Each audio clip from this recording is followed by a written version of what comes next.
So this is your girl Percy Magaya. We are back on the How Did You Get the Show with our lovely guest. But before we introduce her, I've got my presenter, my host here, who's going to help me interview her today. Please just introduce yourself and tell people who you are. Kevin Boateng. I'm an accountant, founder of Animate, and so I'm excited for this episode. He was basically preparing for this episode all day like last night basically because he was really excited because him being a Christian and knowing exactly what you do. So yeah, he's ready for you. So Stephanie, thank you so much for being on our show today. We're so excited. Thank you for having me. Can you just tell our audience exactly what you do, exactly who you are and where it all started? Yeah, sure. So my name is Stephanie Murphy. I am a married woman and a mother, and so I've got 3 children. I've got 2 and then 1 on the way. So if you can see the belly, that's... Congratulations! Yeah, thank you so much. Thank you. And so my husband and I together, we pastor a church. He works for church, and then I am a businesswoman, so business owner, self-employed, and I basically run a property management company. Yeah. I do a bit of acquisition as well for investors, and then a bit of interior styling and staging, which is my favourite thing. You got a lot on your plate. I do a few things. Yeah. You got an accent. I do. So where's the accent from? So I was born in South Africa. Oh, I didn't know that. Yeah, but then I grew up in Australia. Oh, so you got the little twang going on in there. Okay, Steph. Yeah. So Australia, when did you leave and come to England?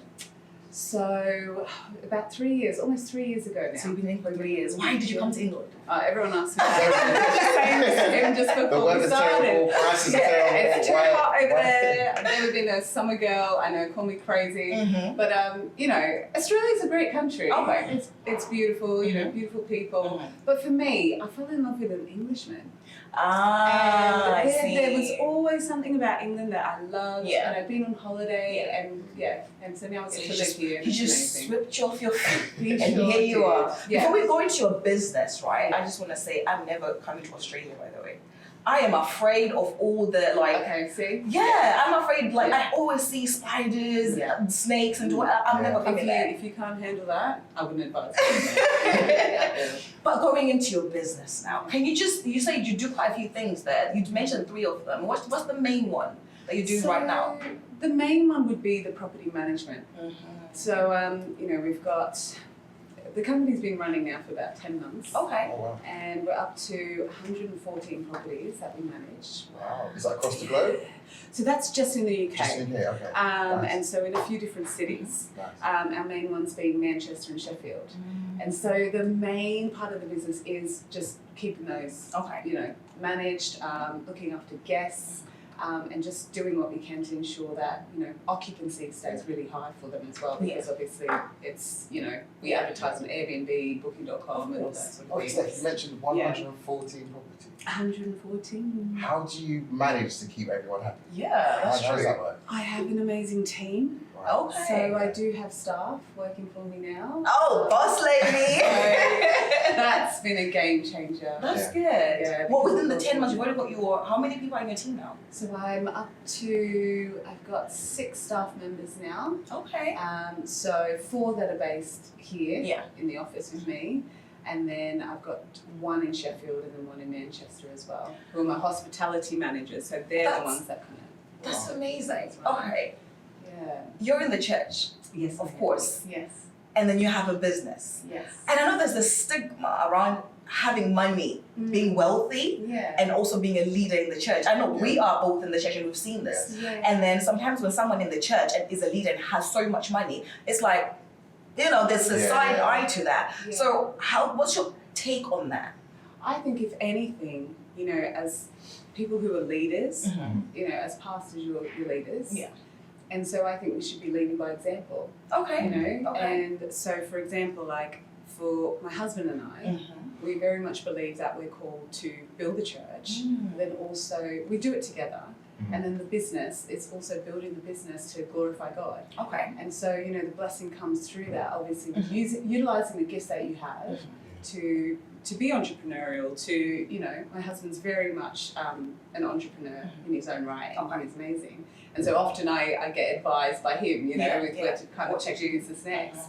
But I think if anything, it inspires people. Okay. You know, the right people, the ones who are, Yeah. you know, switched on. And it depends how you know, because there's some people who will flaunt their wealth, which I don't think that's always a good thing. That's where the problem is. Yeah, I think that's where the main problem is. So are you saying that we, as a pastor or as a leader, it's, you know, having a Bentley, you know, buying the 7-bedroom house, you know, flashing and wearing Gucci all the time and all this designer clothes and coming to preach to the people that are poor, and yet you're preaching this gospel of wealth.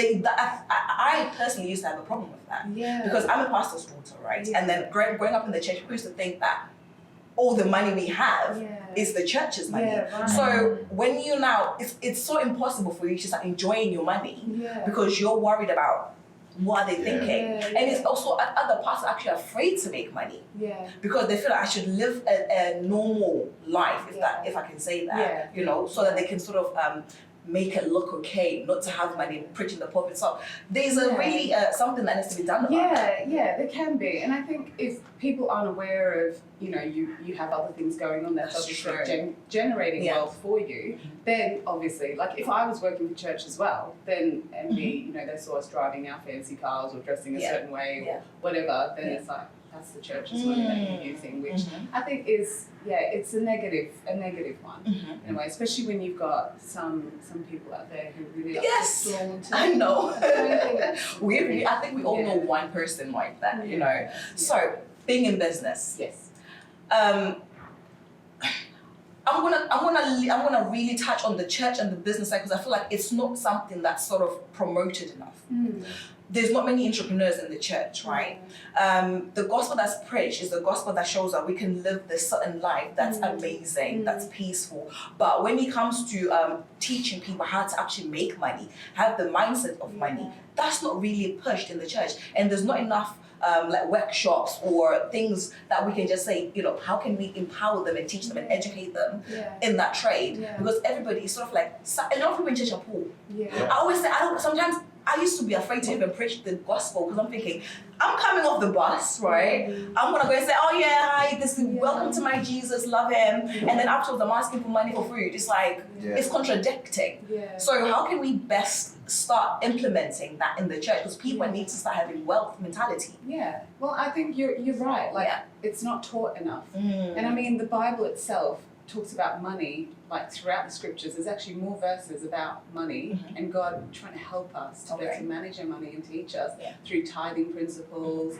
You know, like if you really delve into it, you'd be able to find so much in there that God wants his people to flourish. He wants his people to be blessed. Because if other people in the world aren't seeing you successful as a Christian or doing really well in life, like it doesn't appeal to them because from the world perspective, it's like, oh, so basically you're telling me if I become a Christian, I have to give up all of this. You know, and basically, So I think it's just, I think our church, I love that our church does offer, there's courses out there, you know, and it's stuff that we need to get running over here. I mean, we're still a new church, of course, still establishing ourselves, still quite young.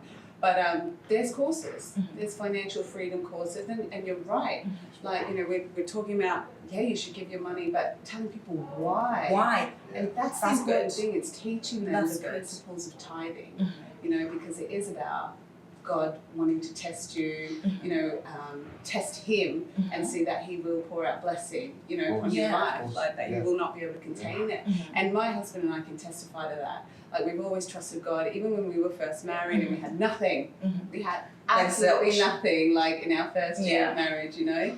And over time, we've just, you know, walked with God, trusted God, you know, like been to church, being volunteers. We started out as volunteers. We were youth leaders, we were youth pastors. And, you know, we've just gone on the journey. Like, we never would have imagined ever moving to the UK.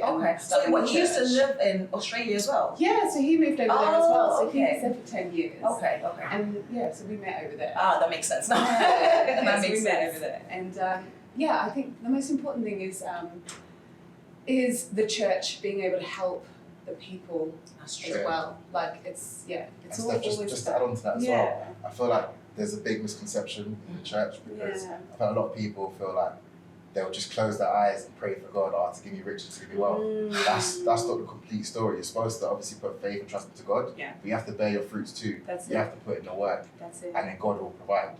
So I feel like that's kind of the disconnect in terms of why a lot of people in the church can be seen or are poor, because they just think it's going to be put on a plate for them by God. And part of putting the work in is also deciding, I'm not the best at doing this. Maybe I'll, it's like entrepreneurs or people who decide, maybe I need some more knowledge in this area. I'm going to go do a course in that. And that's something that, like, the church is meant to be a family, we're meant to be there for each other. That's it's like, true. you know what, if you're not doing very well in this, why don't you go and do a course? Maybe our church doesn't offer it right now, and just find so much where out it is there that you can actually go and learn how to budget, learn how to do this and that. Well, I want to find out. Yes. You started your business 10 months ago, right? And in 10 months, you've grown your business to, you've got over 100 properties that you're managing. You've got 6 staff under you already.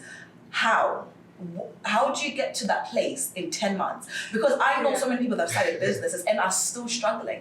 So what mindset did you have to get to that place, and just how? Well, it's just funny because, when things happen along your life, during the journey of your life, the course of your life, and I found myself doing so many different things. So I was in real estate back in Australia, so had my head in the game a little bit when it came to property. I studied interior design, and then there's also a few different things that I've done that also involve managing people and knowing how to train. So I used to train like staff and all this sort of thing. It's just amazing how, when I decided, to step out and start my own thing, I was nerve-wracking because I'm like, I don't know what I'm doing. I don't have I think that's the initial feeling for everybody. And so it was just a matter of, we talked about knowledge. Knowledge is power. So you just got to go out there, do what you have to do the courses to learn, and that's where I basically started. So I went along to, there's all these property courses out. It's mental how many different property courses you can go along to. It's about picking the right one, of course. Exactly. So I went for one. Property, sorry. Was property, was that your calling? Was that something that you feel like you found yourself? For me, it was always the creative element. So for me, it's I love making people feel valued in the sense of creating an environment where they come in and they just feel like, this is so nice. Yes. And so for me, I was doing that when I was in real estate as well for a little while. There I was doing a bit of staging, and it just all goes hand in hand because obviously you place value on people at the same time, but you're also working on behalf of the landlord, and your agent, and the landlord appreciates that. People who are wanting to buy their house, so it's about the look. way things look. Yes, it's about the look. Also for me, it's the creativity element that has always been a passion of mine. And then property is a vehicle to which I've been able to kind of accomplish that. Of course. I'm doing specifically service accommodation at the moment. So I did find that I had to go and do courses because I knew nothing about that. So I went and did, there's Samuel Leeds out there. He's a legend. Oh yeah, he's actually my friend's husband. Really? Yeah, I will hook you up to him. He's really amazing. I've seen his wife in some of these videos. Yeah, no, he's my friend's husband. So he's great. So he's I went on to incredible. one of his courses and I thought, wow, this guy knows his thing. So your mind, coming back to that, because you were explaining on the getting that to that 10 months. I'm learning because what I'm trying to understand is how can you achieve that? How can you get your mind to actually process that and make it happen? Because I feel people fail mostly when they have the idea and they're excited about the idea, but they don't follow through with the idea, right? But you had the idea and then you followed through. But there's something that you also said that prior to that, you were in real estate. So you've been within the field before. So that's where you got all the knowledge that you had to be able to do that within that short time. That's incredible. So, I'd say, when people get excited about a dream in their heart, so easy to do that they want to do. It's important that you have a plan for how you're going to make that work. So, it's sitting down, it's getting advice from the right people. We were just saying before, it's important who you surround yourself with. Yes. That is key. Very. Especially when you're starting. That's your true. business. Yeah. You need to be at networking events where you're going to meet Yeah. people who are doing something similar to you. You know, and so it's just having the right people around you. So I went to someone I've known for years. Went to school with a guy. He ended up moving to the UK before me and starting a multi-million-pound business. Yeah, he's done really well in it. And so basically, he was my go-to person. And I was like, hey, I'm about to start this business. What do you think? And he was like, well, you need a business plan. I was like, oh yeah, that would be a good start. Yeah. So it's, starting from that, from scratch, having that plan, and, just reminding yourself of why you started is very important. So for me, I'm a family woman. Okay. I love building a church. I'm always going to be doing that for the rest of my life because it's all about the generations as well. And building the kind of church that really believes in people, places value on people, and is the kind of environment, again, that people come into and really sense that that love and that authenticity, that place. And so at the same time for me, that's my motivation. Like it's about the generations, about my children also, living their best life, and getting the most out of, That's everything that they possibly can, course. So from the school they go to, try not to spoil them, but, to their birthdays and what kind of birthdays and themes they have and that sort of thing. Speaking about, obviously you've got kids, and coming, having, wealth in terms of you're doing, successful business and stuff, do you ever fear that your children might not have the same upbringing that you did, simply because you're able to provide them things that you necessarily didn't have growing up yourself? Yeah, I know exactly what you mean because we weren't that well off growing up. Even most of us were. And so it comes down to your parenting, doesn't it? And the time management is important as well. It's a key factor. And it's just making time for your children to ensure that you are teaching them those values. When it comes to money or whatever it may be, and we do our best. We're not perfect parents, but we're learning all the time, and but you're doing good though. I watch you because I've been watching you with your kids and everything. Remember one time that we met at the church, and then you just literally came from work, running, and then you're looking after your kids, and then you're going on I'm like, how does she do it? Multitasking, But I want to pick, what are your top 5 principles, or top 5 tools, or top 5, what do you live by in the morning? What do you wake up and say, this is it? These are my principles that I'm going to live by to make everything happen. Well, I think it's just seizing every day because, you wake up, you're not always that motivated in the morning, so it is about what you put in place, and I think it's important to invest into yourself. So mentally, for me, physically, how am I looking after myself in those ways, spiritually, emotionally, and like I said, going back to time management, it's a constant journey with that, just learning how to do that, especially when there's so much going on. But together with my husband, we have a meeting on Monday, for example. I don't want to go through our whole schedule. That's so good. That's different. So you have to implement that. Okay, we said, and for a while I got sick of it. I'm like, why do we have meetings for this? We've got this for church. I have meetings over here with my staff for business, and we don't have a meeting as a married couple about, just even looking at the week ahead. Okay, what's coming up for the week? Managing your money at the beginning of the year, we're looking at all the different elements in our life and what we want to achieve. So it's going back to planning, it's the time management.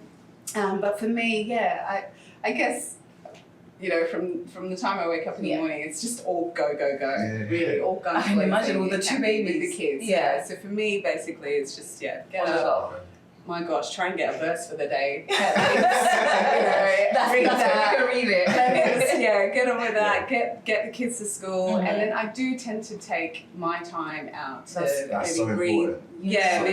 Read a book that I'm reading at the moment is to do with business. Because you constantly need to be, empowered. Become more knowledgeable, so that you can be an inspiration to your team and just even be a bit more switched on with what you're doing. So I am reading a great book at the moment that is called Bigger, Faster Leadership. And who wrote that book? Sam Chand. Okay, but I had to look into that. Sam Chand. I'm I've got a goal for the year. I want to be reading more books now, so I'm taking notes. So afterwards, make sure you give me that name. I'll give you a few recommendations. For my husband and I, we both like we both push each other to become better. That's good. Yes. I think that's so important. You know, I think that's another thing.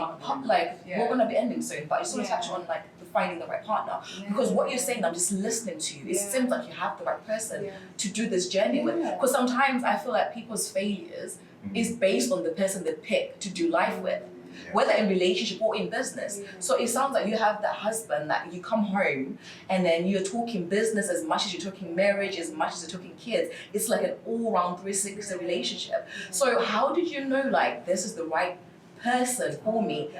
Beyond the looks, of course. Yeah. I think like early on, I kind of think back to when we were dating, but you know, we just connected.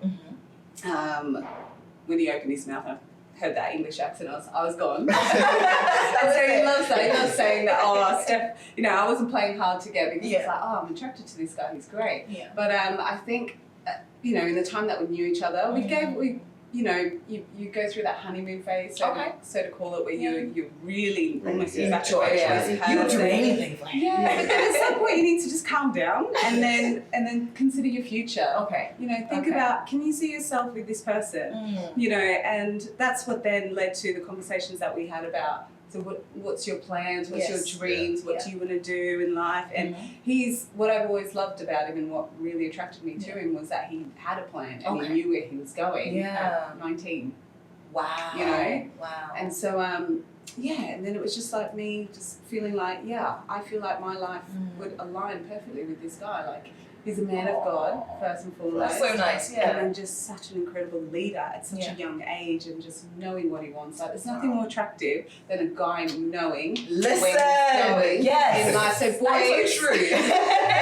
boys and men. That's so true. Yes. You know, just know what you want to do, and just I was just saying to him earlier, I said it's really great to see young people these days, men and women, you know, early 20s. It's so inspiring, because I think back to when I was in my early 20s, was I like entrepreneurial? No. But they are now. Yeah, I think they're exposed to more things like that. Exactly. And we talk about that, but we can talk. I know we don't want to take over the whole show. So we're going to end on this, and this I think is important. The reason why I want to end on this was because it's not spoken about, and I've seen people suffer from this, and I feel like, how can we start the conversation? And it's mental health in the church. And I saw a quote which actually took me, I was like blown by this quote. Someone said, sometimes and they say, sometimes I feel like we need to blame the leaders for the mental health that's happening in church, so they don't address it as much as they address other things. It's sort of like swept underneath. And it took me by surprise. There was some truth into that. It's not, of course, entirely true, but because as a leader, I'm sure you see so many people, but how do you manage, and how can we start having the conversation? Because it's easy to say, I'm praying for you, you know, pray about it. And that's it, you've ended the conversation, but the person is suffering. How can we start having that conversation, actually getting the leader to really address mental health is real? Yeah, I think you hit the nail on the head there, conversation. It's actually talking about it. And so I think, for us knowing, I mean, you know, as pastors, we're aware of the people in our church who are suffering. And so I think it, you know, it does come down to leadership, but also comes down to the people who are around that person as well. And so we always encourage, we're only two people, there's only so much we can do. That's good. So it's the church together, again, like I said, as family. Like, if we genuinely care for each other, and that's what we should be preaching as well from the platform. It's like, let's just be making sure that we are looking after one another, you know? And I think, more than anything, it's actually having a conversation. Again, I don't like saying our church does this, but that's what you know. They can only speak from what you know, right? From what I know. So I don't know other churches out there, but again, I'd say it's, I'll pray for you, but what are you doing practically to take steps forward? Because I'm sorry, prayers don't pay my bills, you know? It's the truth. So we need to do more about it, you know, in this conversation that we need to start having. And I feel like you were saying, it's about also getting other leaders and helping them implement this, because people are dying slowly by themselves, lonely. It's a huge issue. And, you know, as, you know, pastors and team, like, we're well aware of it, well aware of what's going on. And I think, you know, there's books out there that can be read for people to better understand mental health. That's good. To begin with as well, and that's something that I've encouraged or found myself encouraging others about, because I've had close family members deal with mental. You're still going through it. Yeah. Like it's not something that you can deal with and you're over it. Exactly. It's a process to get over, I think people aren't educated enough about it. Oh, Who don't suffer from it. That's true. And we too many people brush it. You'll be all right. Yeah, but they don't understand it. It's a sickness. Yeah. That's true. Yeah. And it's something that over time. Amazing. You've been amazing. Honestly, I can just listen to you. I'm like drawn into her when you're speaking. Maybe it's the accent. Really? Okay. You've been amazing. Thank you. Before you go, just a word of encouragement. You know, I know like you've got this the spiritual side of things and the business side of things. Yeah. So you're a well-rounded woman. You've got that wisdom. Just a word of encouragement. Someone who's trying to start a business. You know, just something to just help them get off their feet. You know, just stop being lazy, stop procrastinating. Yeah. Just one word. Yeah, just what drives you? I think you have to ask that question. What motivates you? Mm-hmm. What's your why? Mm-hmm. You know, get a why. Yeah. And then let that just drive you, whatever it may be. I think that's important. It's finding your why. Yeah. Why you're choosing to do what you do. Yeah. Why do you want to make money? Yeah. Why do you want to start a business? Why? Yeah. Just why? Yeah. Why? I like that. I want to be doing that with my team from now. Why do you want to do this? Why do you want to do it? Do you remember? Yeah. Sometimes I think we can get so lost and caught up in everything else that's going on, and it's like, but we forget the reason. Why. The reason. For us as well, it's important as pastors, as leaders. Why did we decide? To be pastors of a church with people who are just as broken as we are. Why? Okay, and then now we know why. Getting your focus. But I think, just do it, Nike. Just do it. For me, it was scary, but I'm so glad I stepped out. Good. Even if it wasn't fear. Yeah. Even if it was with lack of knowledge. Yeah. You know, you can do what you can to. That's it. Move forward. Oh, Stephanie, it's been amazing. Thank you so much for coming on the show. It was amazing. Honestly, I want to be bringing you back. Oh. I bet by then you'll be like managing about 300 properties. Oh, we'll see. Depends when. So when are you thinking? Because in a year's time? But we did this in 10 months, so we'll give you another 5 months, go. Well, thank you so much for watching How Did You Get There, guys? This is your girl, Percy, Magaya, and of course my co-host, Kevin. Boateng. Thank you for watching, and Stephanie will definitely be bringing you back. Thank you. Thank you. Yes.